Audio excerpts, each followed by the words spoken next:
you, and good morning, Speaker. My question is for the Minister of Finance. When De Beers was well underway building Ontario's only diamond mine, the Liberal government introduced a diamond royalty.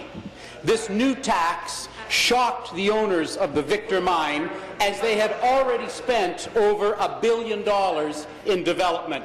They were literally, Speaker, in too deep to cancel their project.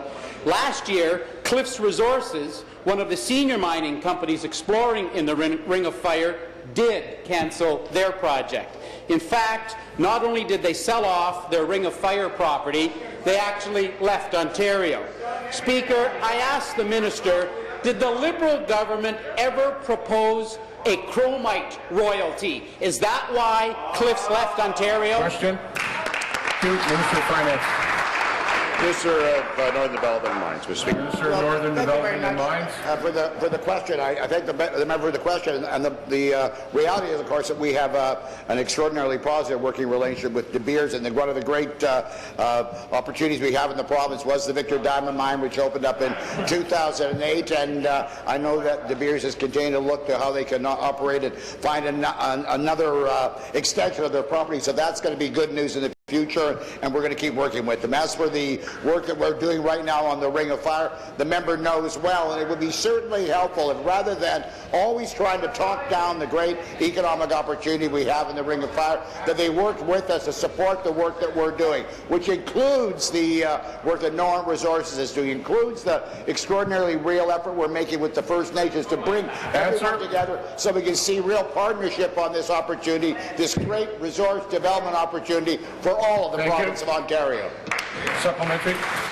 Speaker, again to the Minister, it's interesting that he avoided the answer about the chromite tax, but it's also an interesting byproduct of the gas plant scandal hearings were the documents the government had to release. Here's page 2156 under the heading Confidential Commercially Sensitive Material.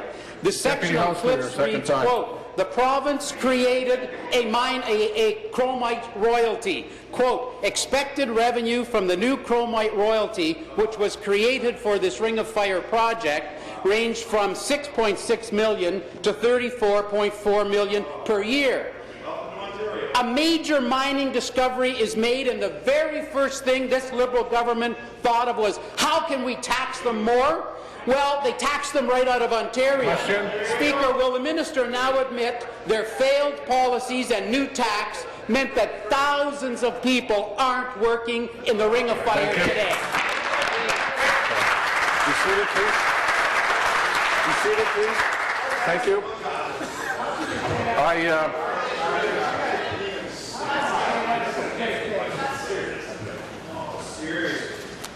Yeah, right. Answer, please. One thing that we've been very clear about, and I think it's shared by everyone who wants to see this project move forward, is it's absolutely vital that we do this right, and that is why we've engaged so closely, obviously with industry, to make sure that they are partners with us in moving forward on the project. The member knows full well, as to ever, that in many ways the markets will also be a very real factor in terms of making that decision. That this is going to be, we are actually in an era of a very, very difficult commodity pricing as well. But that doesn't change the fact that this extraordinary $60 billion deposit, and obviously chromite being one of the exciting metals that's up there, are going to move forward. But we need to make sure that we do it right. And again, I'm sure that everyone would agree that one of the things that we need to do is to work with the communities most directly impacted by this potential development. Communities that have never seen any resource development before, which is why we are working so closely on the regional framework agreement and the regional process, and that's the work we're going to. Thank you. New question.